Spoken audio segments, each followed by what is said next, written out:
welcome and good morning to my YouTube channel. आज मैले यो शिवम सिमेन्ट्स है शिवम सिमेन्ट्स कम्पनी लिमिटेडको चाहिँ फन्डामेन्टल एन्ड टेक्निकल एनालाइसिस है अहिलेको प्रेजेन्ट अवस्था के कस्तो छ, प्राइस चाहिँ बढ्यो भने कतिसम्म माथि जान सक्छ र घट्यो भने कतिसम्म घट्न सक्छ, यसको टेक्निकल एनालाइसिस। त्यसपछि त्यस्तै गरेर यसको चाहिँ फाइनेन्सियल हाइलाइट्स है सेकेन्ड क्वार्टरको र यसको की फाइनेन्सियल रेसियोहरू, एस्टिमेटेड अर्निङ, त्यस्तै गरेर कम्पेरिजन सिट है यो चाहिँ इन्डस्ट्री एभरेजसँग कम्पेरिजन गर्छौँ है, ओभर भ्यालु छ यो अन्डर भ्यालु छ।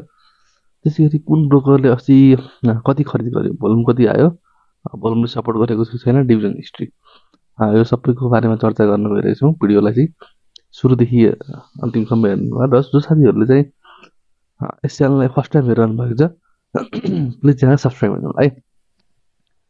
ल त यसको करेन्ट प्राइसको कुरा गर्ने भने 522 रुपियाँ छ अहिले यसको करेन्ट प्राइस चाहिँ। यसको स्ट्राटेजी भनेको चाहिँ वेट एन्ड वाच होल्ड र बाइङ जोन अथवा सपोर्ट लेभल है, कतिमा किन्ने अथवा सपोर्ट लेभल कतिमा छ हेर्दाखेरि चाहिँ 475 देखि 495 चाहिँ यसको सपोर्ट लेभल हुन्छ साथीहरू है। झन्डै झन्डै सपोर्ट लेभलभन्दा हल्का माथि मात्रै हो है यो चाहिँ। र 522 बाट घट्दै घट्दै आयो भने चाहिँ 475 देखि 495 चाहिँ यसको सपोर्ट लेभल छ अथवा डिमान्ड जोन छ भन्ने बुझिन्छ हामीले चाहिँ। भने चाहिँ यसको सेलिङ जोन अथवा रेस्टिङ लेभल चाहिँ अब बढ्दै गएमा फर्स्ट सेलिङ जोन चाहिँ हाम्रो 545 देखि 560 को चाहिँ टार्गेट राखेर ट्रेड गर्दा हुन्छ है। यसको रेस्टिङ लेभल चाहिँ 545 देखि 560 रुपियाँ चाहिँ छ भन्ने हामीले चाहिँ बुझ्न सकिन्छ। त्यस्तै गरी स्टप लसको कुरा गर्ने भने 475 को स्टप लस हिट गरेर ट्रेडिङ गर्न सक्नुहुन्छ है। 400 फ्युर एन्ड ग्रिड मिटरले चाहिँ 56 न्युट्रल जोन देखाइरहेको छ है, 56 छ। स्टक आरएसआई ले चाहिँ 49.64 है, यो चाहिँ बाउट जोनमै छ भनौँ न। भोल्युम भर्सेस मुभिङ एभरेज है, भोल्युम चाहिँ यसको 315.96 के आएको छ है। यसको मुभिङ एभरेज लाइन चाहिँ भोल्युमको 154.56 के छ। यो भनेको चाहिँ मुभिङ एभरेज लाइनभन्दा धेरै माथि छ है। डिमान्ड जोन चाहिँ खरिदकर्ताहरू चाहिँ एकदम निकै आक्रामक तरिकाले किनेको जस्तो देखिन्छ है, भोल्युम भर्सेस मुभिङ एभरेज हेर्ने भने चाहिँ। सुपर ट्रेन्ड हेर्दाखेरि चाहिँ बुलिस प्याटर्न छ अहिले है, प्याटर्न चेन्ज भएको छैन। एडिएक्सबाट हेर्दाखेरि एडिएक्स एभरेज डाइरेक्सनल इन्डेक्स है, यो चाहिँ एडिएक्स चाहिँ 19.9 यो चाहिँ विक जोन देखाउँछ है। एडिएक्स यो इन्डिकेटरबाट हेर्ने भने चाहिँ स्टप लसको हिट गरिरहेको जस्तो देखाउँछ यसले चाहिँ। र टेक्निकली समरी हेर्दाखेरि स्ट्रङ बुलिस छ भने टेक्निकल इन्ट्रेडिक्स चाहिँ हाई रिस्क देखाउँछ यसले चाहिँ। त्यस्तै गरेर भोल्युम सपोर्टेड अथवा सेन्टिमेन्ट, भोल्युमले सपोर्ट गरेको छ भन्दा गरेको छ है, र सेन्टिमेन्ट चाहिँ एभरेज टाइपको छ है। एमएसडी भर्सेस सिग्नल लाइन पनि बुलिस छ। हिस्टोग्राममा 5.61 को बुलिस प्याटर्न देखाइरहेको छ भने मनी फ्लो इन्डेक्स एमएफआईले चाहिँ 77.62 है, यो चाहिँ 0 देखि 80 को बिचमा जान्छ है। 0 भनेको 20 देखि 80 को, 20 भन्दा मुनि ओभरसोल्ड हुन्छ भने 20 भन्दा 80 भन्दा माथि चाहिँ ओभरबाउट हुन्छ है। यो चाहिँ नियर टु ओभरबाउट जोनमा आइपुग्न लागिसकेको छ है। बोलिङ्गर ब्यान्डले पनि अहिले पनि अपर ब्यान्डमा देखाएको रेजिस्टेन्स लेभल देखाइरहेको छ है। 3 मन्थ बेटा हेर्ने भने चाहिँ 1.42 देखाउँछ। यो बेटा भनेको चाहिँ एउटा रिस्क मापन गर्ने टुल्स हो है। यसले चाहिँ जस्तै फ्लक्चुएटको कुरा पनि आउँछ यसमा चाहिँ है। जस्तै तपाईँहरूको नेप्से 1% बढ्यो भने यो चाहिँ 14% फ्लक्चुएट हुन्छ भन्ने कुरो देखाइरहेको छ कि। त्यसै मुभिङ एभरेजको कुरा गर्दाखेरि 10 दिनको मुभिङ एभरेज 492.34 है। स्मुथ मुभिङ एभरेज 25 दिनको क्लोज गरेको छ 4489.70 भनेको चाहिँ स्मुथ मुभिङ एभरेज 50 दिनको क्लोज गरेको छ 481.99 मा, र 100 दिनको मुभिङ एभरेज 484.60 मा क्लोज गरेको छ है। एमएसडीले चाहिँ 2.55 को बुलिस प्याटर्न देखाइरहेको छ। 14 डेज सीसीआईले चाहिँ 165.09, यो चाहिँ 0 देखि 100 को बिचमा हुन्छ है। 100 भन्दा माथि ओभरबाउट, 0 भन्दा मुनि चाहिँ ओभरसोल्ड हुन्छ नि, यो चाहिँ ओभरबाउट जोन देखाइरहेको छ है। टेक्निकल एनालाइसिस त हामीले हेऱ्यौँ है। अब हामी चाहिँ यसको फाइनेन्सियल हाइलाइट्सतर्फ जान्छौँ है। यसको पिरियड अफ क्यापिटल 5 अर्ब 2 करोड रुपियाँ छ। 14 पोइन्ट जान जुन बोनस सेयर दिएको कारण चाहिँ यसको पिरियड अफ क्यापिटल बढेको है। अनि यसको लास्ट इयरको पिरियड क्यापिटल 4 अर्ब 40 करोड थियो है। रिजर्भ एन्ड सरप्लसमा हेर्ने भने 4 अर्ब 40 करोड नै छ यसको रिजर्भ एन्ड सरप्लस चाहिँ। त्यस्तै गरेर लास्ट इयरको रिजर्भ एन्ड सरप्लस चाहिँ 4 अर्ब 70 करोड थियो, थोरै घटेको छ। ग्रोस प्रफिट हेर्ने भने चाहिँ 5 अर्ब 50 करोड चाहिँ यसको ग्रोस प्रफिट छ है। लास्ट इयर चाहिँ माइनसमै थियो, सरी थोरै थियो लास्ट इयर चाहिँ है ग्रोस प्रफिट चाहिँ यसको चाहिँ 58 लाख रुपियाँ ग्रोस प्रफिट थियो है। यो चाहिँ क्वार्टर टु क्वार्टरबाट हेर्ने भने चाहिँ माइनस 772% चाहिँ डिक्लाइन हो भने इयर टु इयर हेर्दाखेरि चाहिँ 8,589% चाहिँ ग्रोथ हो है इयर टु इयरबाट हेर्ने भने चाहिँ। अपरेटिङ प्रफिट सञ्चालन आम्दानी हुन्छ है, सञ्चालन नाफा भनौँ न है।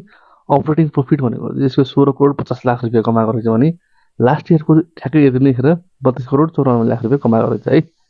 यो चाहिँ -49.90%को डिक्लाइन हो इयर टु इयरबाट हेर्ने भने पनि, क्वार्टर टु क्वार्टरबाट हेर्ने भने पनि -407.04%को डिक्लाइन हुन्छ है।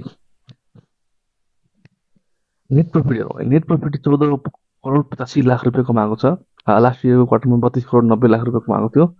यो पनि -54.85%को डिक्लाइन हो भने क्वार्टर टु क्वार्टर चाहिँ -378.7% को डिक्लाइन हो है। फन्डामेन्टल हेर्दाखेरि एउटा अब स्मुथली यसको चाहिँ एनपीहरू चाहिँ बढ्दै जाने क्रम जस्तो देखिन्छ है शिवम सिमेन्ट्सको चाहिँ। र अहिले चाहिँ हेर्दाखेरि चाहिँ खासै राम्रो देखिँदैन है, ग्रोथ छैन अहिले चाहिँ, सबै डिक्लाइनमा छ।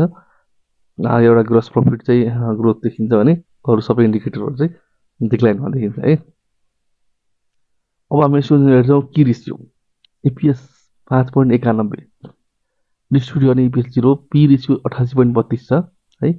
पी रेसियो चाहिँ 20 भन्दा मुनिको अथवा 20को आसपाससम्मकोलाई चाहिँ अन्डर भ्यालु भनेर मानिन्छ है। यो चाहिँ 88.32 छ। पी रेसियो जति थोरै भयो त्यति राम्रो हुन्छ है, त्यति सस्तो भनौँ न। बुक भ्यालु चाहिँ 187.69 छ है। नेटवर्थ चाहिँ राम्रै छ 187.69। रिटर्न अन इक्विटी 3.15% छ र पेग रेसियो 0.03 है।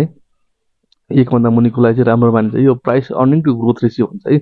प्राइस अर्निङ टु ग्रोथ रेसियोको रेट 0.03 है। 1 लाई एजम्सन गरे हुन्छ, 1 भन्दा मुनिलाई चाहिँ राम्रो देखिन्छ, राम्रो छ है। Price to book value 2.78, price book value भन्दा प्राइस चाहिँ जम्मा 2.78%, सरी 2.78 गुणा चाहिँ बढी देखिन्छ है प्राइस मार्केटमा। Price to book value P चाहिँ 245 छ, यो चाहिँ 22.5 लाई एजम्सन गरे हुन्छ है। र फोरकास्टेड अर्निङ हेर्ने भने 45 करोडसम्म कमाउन सक्छ भनेर एजम्सन गरेको छ 80-81 मा है। आइपिएससी 91.05 छ, पी रेसियो 5.73 छ फोरकास्टेड, अनि आरओई चाहिँ 48.51% र price to book value P चाहिँ 15.93। यो फोरकास्टेड आरओई चाहिँ एकदम धेरै जस्तो देखिन्छ साथीहरू है, ध्यान होला। अब चाहिँ हामी इन्डस्ट्री एभरेजसँग कम्पेयर गर्छ है। यो चाहिँ यसमा चाहिँ धेरै ठुल्ठुला कम्पनीहरू परेछन् है, जसको चाहिँ नेटवर्कहरू चाहिँ एकदम हाई, प्राइस एकदम हाई भएको छ। बिएनटी, बिएनएल यस्तो खालका कम्पनीहरू परेछन्। त्यही भएर चाहिँ यसको इन्डस्ट्री एभरेज चाहिँ अलिकति बढी देखिन्छ है साथीहरू।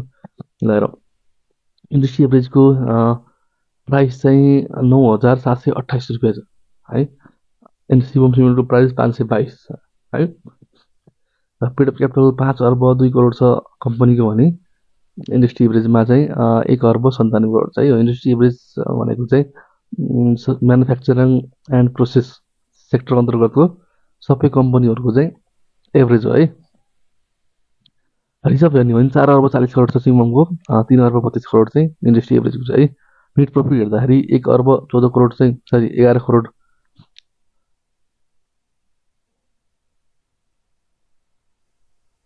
नेट प्रफिट चाहिँ 14 करोड हो है। नेट प्रफिट चाहिँ 14 करोड हो यो चाहिँ।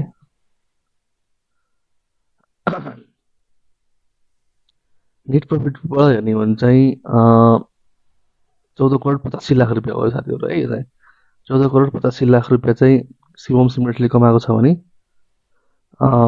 माइनसमा छ है। यो चाहिँ इन्डस्ट्री एभरेजको चाहिँ माइनस 3 करोड 61 लाख रुपियाँ चाहिँ इन्डस्ट्री स्ट्यान्डर्ड एभरेजको देखिन्छ है। यो भनेको चाहिँ नेट प्रफिटबाट हेर्ने भने शिवम सिमेन्टको एकदमै राम्रो देखिन्छ कम्पेरिजन गर्दाखेरि है अन्य स्क्रिप्टहरूसँग।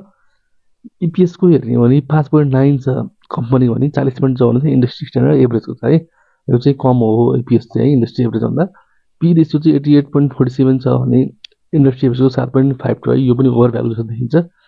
प्राइस टु बुक भ्यालु 2.78 कम्पनीको छ भने 5.24 चाहिँ इन्डस्ट्री एभरेजको छ है। यो चाहिँ ओभर अन्डर भ्यालु जस्तो देखिन्छ है।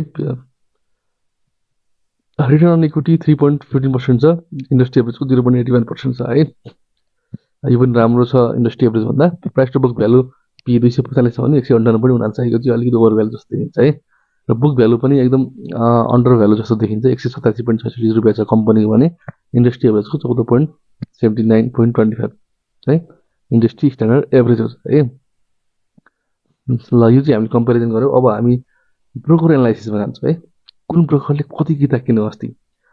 88 नम्बर ब्रोकरले 24,993 किता 520 को एभरेज प्राइसमा किनेको रहेछ है। 33 नम्बर ब्रोकरले अनि त्यसपछि 24,675 किता किनेको रहेछ 519.3 को एभरेज प्राइसमा। भनेपछि सबसे बढी चाहिँ 88 नम्बर ब्रोकरले उठाएको रहेछ है। 44 नम्बर ब्रोकरले 24,601, 34 नम्बर ब्रोकरले 20,866, 94 नम्बर ब्रोकरले 17,000 किता उठाएको रहेछ। 81 नम्बर ब्रोकरले 14,000 किता, 35 नम्बर ब्रोकरले 11,000 किता है, 56 नम्बर ब्रोकरले 11,000, 58 10,000 र 45 नम्बरले 10,000 किता है उठाएको रहेछ है। यो चाहिँ एभरेज सम अफ एमाउन्ट हो हेर्न सक्नुहुन्छ हजुरहरूले। एभरेज बाई चाहिँ यो हेर्दा छ। त्यस्तै सप्लाई कसले दियो?